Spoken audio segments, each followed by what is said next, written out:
Today we will do an advanced gradient by using the mesh tool. So let's get started. So here we are in Adobe Illustrator, and to create our advanced gradient, first we need to create an object that we can apply it to. And to create the same gradient as I have in my thumbnail, I will just cover the entire canvas. So for this, simply pick the rectangle tool and create a rectangle from one corner to the other. So now we have a white rectangle that fills out the entire canvas. This means that we can now begin to create our gradient. To do this, go to this tool right here that says Mesh Tool. Make sure your object is still selected and click wherever you want a new color to appear. In my thumbnail I had 4 colors, one in each corner, so I will put my points like this.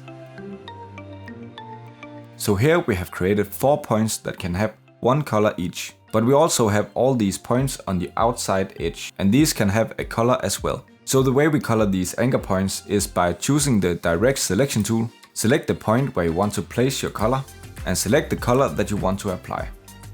And as you can tell right now, the color doesn't go all the way to the edge, and that is because I haven't selected a color for these 3 anchor points right here. So what I actually need to do to create the same effect as my thumbnail is to select all these 4 points right here, and then give all these 4 points a color.